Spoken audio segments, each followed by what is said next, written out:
Sociallust with 199, H3H3, and Aaron Bushnell. Yeah, I saw that. I watched a video from the What I did Tabernacle not. today. What I don't know if we want to talk about it with so late in the program, but what happened Yeah, in it's a summary? big topic, but I'll just say if you're really interested in this, there's a really good breakdown by the Tabernacle. And basically, Ethan made really like deeply offensive, at least to me, comments about Bushnell.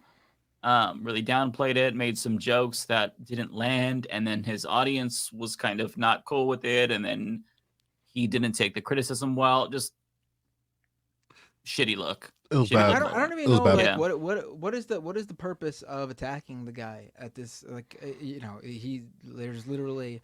I mean, I don't think what he did deserves. I think what he did is admirable and brave. But that was the opposite for the approach people that who, Ethan took. He said we shouldn't glorify suicide, it's and not saying something that's brave I is not know, glorifying it.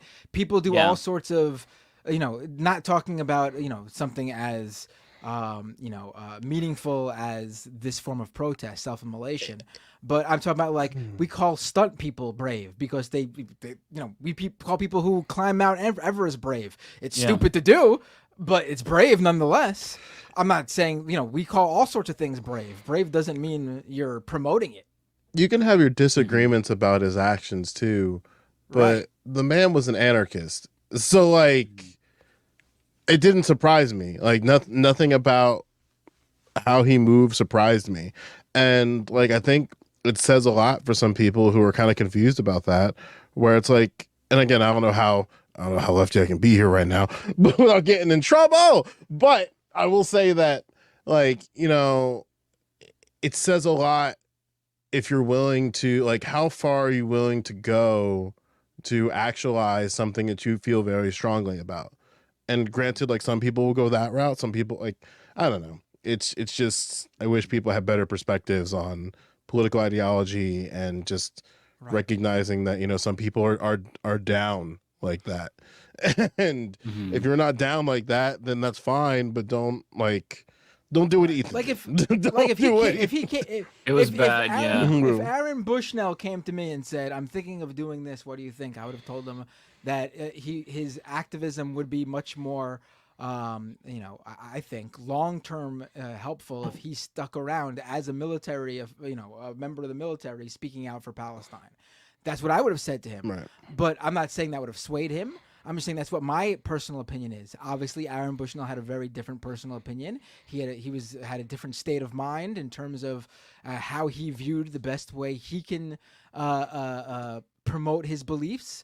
And that being said, he did what he did. I mean, that's not me promoting it, but that's also at the same time me, respecting what the guy wanted to do.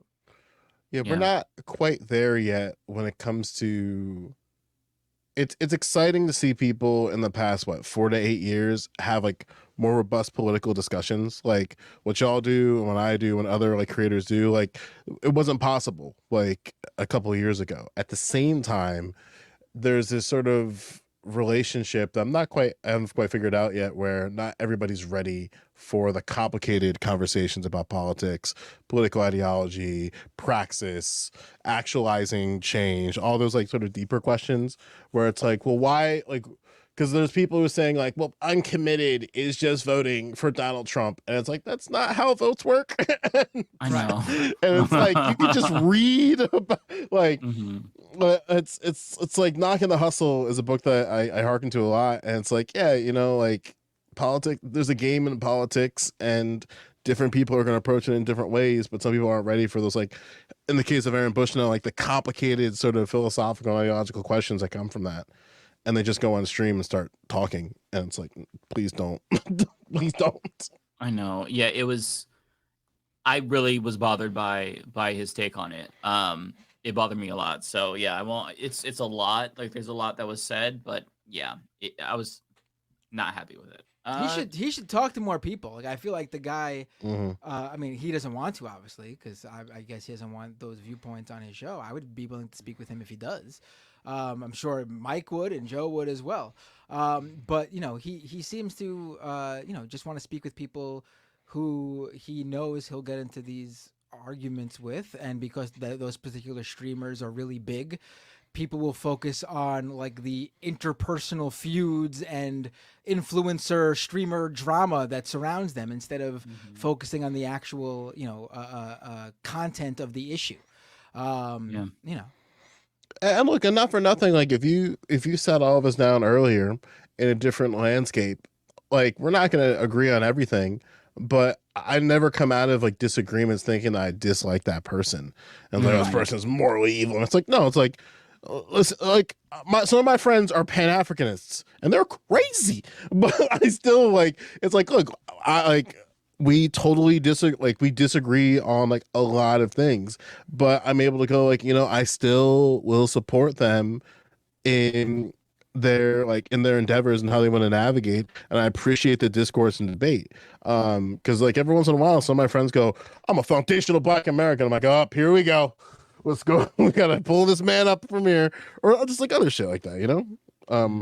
There's as long as there's I went on- understanding and you try to empathize with the other person's position, I think you could really have a constructive conversation. But it felt like to me that like he wasn't trying to understand why his audience was taking issue with it, and then on like the next show after that kind of blew up online, he didn't respond well at all. It was just really frustrating to watch because I have no qualms with Ethan. I've watched him for a long time. I enjoy the content, so it did frustrate me as a fan.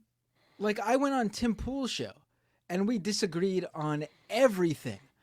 But at the end of the day, I empathized with, the idea that, I can't imagine going bald.